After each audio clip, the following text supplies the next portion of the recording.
প্রিয় ভাই ও বোনেরা, আসসালামু আলাইকুম ওয়ারাহমাতুল্লাহ। বছরে কিছু কিছু রাত আছে যে রাতগুলো আল্লাহ তাআলার রহমত, মাগফিরাত ও নাজাতের দরজা খুলে দেয়।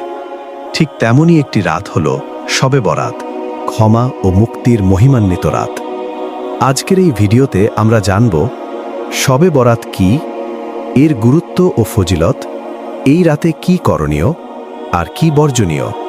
ভিডিওটি শেষ পর্যন্ত দেখবেন ইনশাআল্লাহ। শবে বরাত বা লাইলাতুল বরাত হল হিজরি শাবান মাসের 14 তারিখ দিবাগত রাত। বরাত শব্দের অর্থ মুক্তি, নিষ্কৃতি, দায় মুক্তি। অর্থাৎ এটি হল গুনাহ থেকে মুক্তি পাওয়ার রাত, জাহান্নাম থেকে নাজাতের রাত। রাসূলুল্লাহ সাল্লাল্লাহু আলাইহি ওয়াসাল্লাম বলেছেন, আল্লাহ তাআলা শাবান মাসের মধ্যরাতে তার সৃষ্টির প্রতি বিশেষ দৃষ্টি দেন এবং মুশরিক ও বিদ্বেষ পোষণকারী ব্যক্তি ছাড়া সবাইকে ক্ষমা করে দেন। শাহীহ ইবনু হিব্বান, হাদিস নং 5662।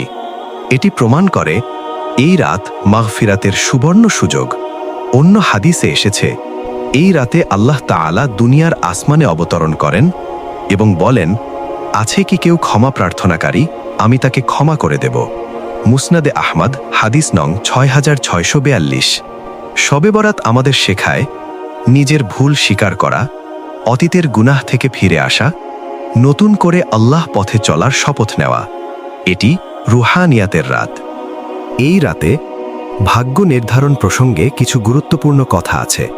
কিছু তাফসির কারক বলেন, এই রাতে কিছু বিষয় লিখিত হয়, তবে অধিকাংশ মুহাদ্দিসের মতে চূড়ান্ত তাকদীর নির্ধারণ হয় লাইলাতুল কদরে।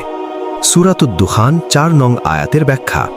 তাই শবে বরাতকে কদরের সমকক্ষ বলা সঠিক নয়, তবে এটি অত্যন্ত ফজিলাতপূর্ণ রাত, এ বিষয়ে ইখতিলাফ নেই।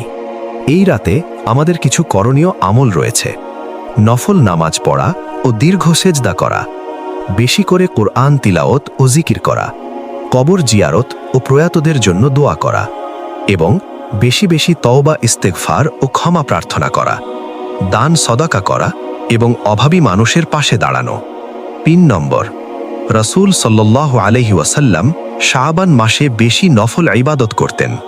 সহিহ বুখারী, হাদিস নং 1969। এই রাতে আমাদের কিছু কাজ অবশ্যই বর্জনীয় করা উচিত।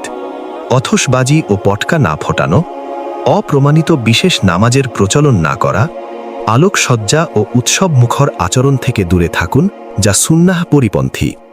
কবরস্থানে বিশৃঙ্খলা না করা, বিদ্বেষ ও হিংসা পোষণ থেকে দূরে থাকা।